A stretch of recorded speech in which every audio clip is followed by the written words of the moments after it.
Hello दोस्तों, आप सभी का एक बार फिर से स्वागत है आज की एक और डरावनी कहानी में। अगर आप चैनल पर नए हैं तो वीडियो को लाइक और चैनल को सब्सक्राइब जरूर करें। और अगर आपके साथ भी कोई डरावनी घटना घटी है तो आप स्क्रीन पर दिए गए व्हाट्सएप नंबर पर हमें ज़रूर शेयर करें। तो चलिए कहानी शुरू करते हैं। File number 178।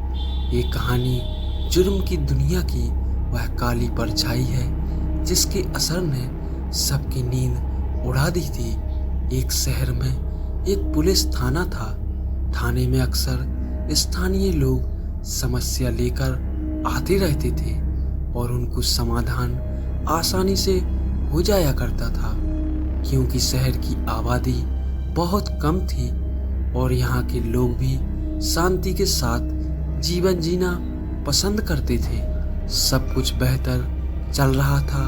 तभी थाने में एक लेडी ऑफिसर की नियुक्ति होती है। उसका नाम रीटा था, इंस्पेक्टर रीटा। बहुत शानदार और बहादुर है। वह आते ही पुलिस थाने का मुआयना करती है और हवलदार से थाने की साफ सफाई करवाने को कहती है।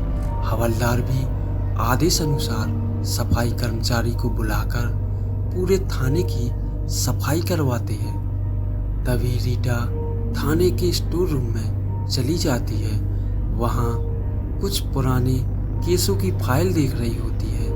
तभी अचानक ऊपर से फाइल नंबर 178 जमीन पर गिरती है और रीटा की नज़र उस फाइल पर पड़ती है। जैसे ही रीटा उस फाइल को उठाकर खोलती है, उसके चेहरे का रंग बदल जाता है, क्योंकि फाइल में जो फोटो होती है वह उसकी बचपन की सहेली रिया की फोटो थी, जो कि छोटी सी उम्र में ही लापता हो चुकी थी। लेकिन यहाँ उसकी फाइल का होना एक रूहानी इशारा था जिससे रीटा की जिंदगी में उलझनें बढ़ने वाली थी। रीटा इन सब बातों से अनजान अपनी रिया के घर फोन लगाती है और उसके बारे में उसके माता पिता को बताते हुए कहती है कि आपकी बच्ची इस दुनिया में नहीं रही। यह बात आज सच साबित हो गई है, क्योंकि उससे संबंधित फाइल मेरे हाथ लगी है और इसमें आपकी बच्ची की हत्या की पुष्टि की गई है। लेकिन उसके हत्यारों का कुछ पता नहीं चला और फाइल ऐसे ही बंद कर दी गई थी। लेकिन माँ जी, आप चिंता मत करिए, मैं अब इस केस की तरह तक जाऊंगी और अपनी सहेली के हत्यारों का पता लगाऊंगी। और मैं वादा करती हूँ वो जो कोई भी है उसे सख्त से सख्त सजा मिलेगी, जिसने भी मेरी सहेली के साथ ऐसा किया था। रीटा इतना कहकर कि फोन रख देती है और थाने के सभी सिपाहियों को बुलाती है और अपनी सहेली के केस की फाइल दिखाकर सभी से उसके बारे में जानना चाहती है। लेकिन यह फाइल बहुत पुरानी थी और वहां तैनात सभी पुलिसकर्मी हाल ही के समय में ट्रांसफ़र हुए थे, जिस वजह से उन्हें भी इस केस के बारे में कोई जानकारी नहीं थी। रीटा बहुत सोचती है और फैसला करती है कि उसे उसी जगह पर जाना चाहिए जहां आखिरी वक्त रिया की लाश मिली थी। और वह पुलिस जीप से एक सिपाही के साथ 13 किलोमीटर दूर उस स्थान पर पहुंचती है जिसके बारे में फाइल में जिक्र किया गया था। यहां पहुंचने से पता चलता है कि यह तो अस्पताल है जो बहुत साल पहले आग लगने से बर्बाद हो गया है और उसके बाद इस अस्पताल के मालिक ने इसे ऐसे ही छोड़ दिया और विदेश चला गया। मामले की गुत्थी सुलझने की बजाय उलझती जा रही थी। इंस्पेक्टर रीटा ने अपना मन बना लिया था कि कुछ भी हो जाए, लेकिन वह अपनी रिया के हत्यारों का पता लगाकर ही रहेगी। वह अस्पताल के बारे में सारी जानकारियां इकट्ठा करना चाहती है और वह जिला कलेक्टर कार्यालय पहुंचती है। वहां से उसे जानकारी मिलती है कि बहुत साल पहले अस्पताल में जो आग लगी थी वहां कई नर्स झुलसकर मर गई थी, लेकिन रिया का कोई भी रिकॉर्ड उस अस्पताल के स्टाफ रजिस्टर में मौजूद नहीं था। और बातों बातों में रीटा को उसके स्कूल से संबंधित एक सूचना मिलती है।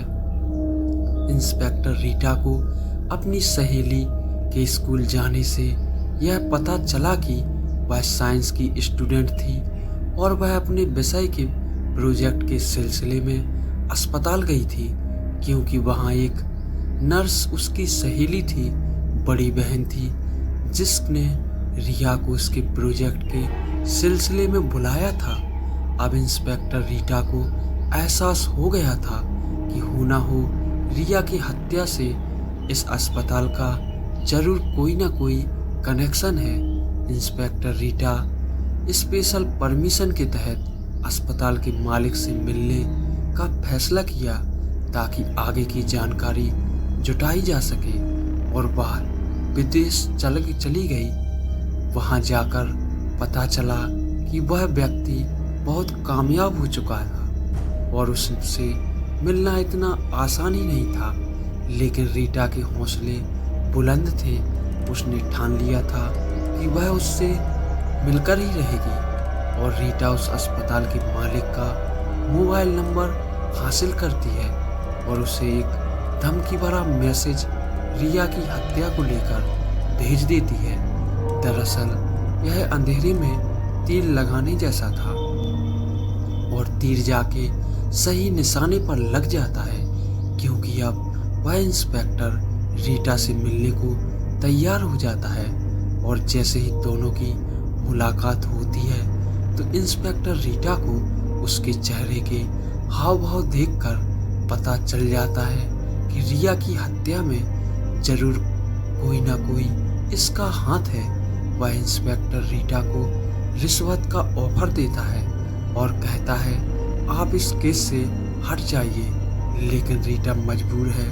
वह उसे गिरफ्तार नहीं कर सकती क्योंकि उसके खिलाफ रीटा के पास कोई सबूत नहीं है, और वह गुस्से से विदेश से वापस आ जाती है। तभी रीटा के मोबाइल में अचानक एक फोन आता है और उसे अस्पताल के सीक्रेट चैम्बर का पता चलता है, और वह दोबारा सह पुलिस कर्मियों को लेकर उसी अस्पताल में पहुंचती है और तहखाने में बने हुए चैम्बर का दरवाज़ा खुलवाती है। वहां रखी हुई चीज़ें अभी भी सुरक्षित होती हैं, क्योंकि आग का प्रभाव वहां तक नहीं पहुंच पाया था। सारे कमरे की तलाशी लेने के बाद रीटा को एक वीडियो कैमरा और एक पेन ड्राइव मिलती है, और जब उसकी रिकॉर्डिंग देखी जाती है तो पता चलता है कि इस अस्पताल का मालिक महिला मरीजों की आपत्तिजनक वीडियो बनाता था और उन्हें इंटरनेशनल बाजार में बेचता था, और इस काम में अस्पताल के भी कुछ स्टाफ उसका साथ देते थे। लेकिन आखिरी दिन के क्लिप में उसकी सहेली रिया का भी वीडियो शामिल होता है, जिसमें वह सीक्रेट चैम्बर में आकर अपने कपड़े बदल रही थी, और उसने उस वीडियो कैमरे को देख लिया था। उसका विरोध करने पर उसे इसी चैम्बर से बाहर निकालकर दूसरे कमरे में बंद कर दिया गया था, और मालिक ने अपनी पोल खुलने के डर से अस्पताल में आग लगवा दी थी। और जिन लोगों को रिया ने यह मामला बताया था, सभी को एक साथ एक ही कमरे में आग में जिंदा जला दिया गया था। ये सारी सच्चाई जानने के बाद रीटा की आंखों में आंसू आ जाते हैं, और वह अपनी सहेली की वापसी को लेकर दुखी हो जाती है, लेकिन बदले की भावना और अपनी सहेली को इंसाफ दिलाने के लिए वह अपनी जान लगा देती है। उसे अब तक यह पता चल गया था कि उच्च अधिकारियों के समर्थन के बिना यह कार्य संभव नहीं हो सकता था। इसीलिए उसे संदेह था कि अगर मैं इस फाइल को ऊपर भेजूंगी तो इस केस को भी दबा दिया जाएगा। इंस्पेक्टर रीटा ने दिमाग लगाते हुए सारी फाइल मीडिया में वायरल कर दी और देखते ही देखते बात आग की तरह फैल गई और हादसे से जुड़े लोगों के पुराने जख्म फिर से ताज़ा हो चुके थे। यह उस समय का बहुत बड़ा हादसा था। इस वजह से अपराधी को पकड़ने के लिए मांग तेज हो जाती है और कुछ दिनों की कड़ी कार्यवाही के बाद अस्पताल के मालिक को विदेश में ही गिरफ्तार कर लिया जाता है और उससे जुड़े सारे व्यापारियों का पाबंदी लगा दी जाती है। और एक दिन रीटा थाने में बैठकर अपनी सहेली को इंसाफ मिलने पर खुश हो रही होती है, तभी उसके सामने पड़े कागज पर अपने आप एक पेन चलने लगता है और पेपर पर लिख जाता है, thank you my friend Rita. और यह कहानी खत्म हो जाती है। दोस्तों, एक छोटी सी कहानी आपको कैसी लगी कमेंट में हमें ज़रूर बताएं और वीडियो को लाइक और चैनल को सब्सक्राइब ज़रूर करें। धन्यवाद।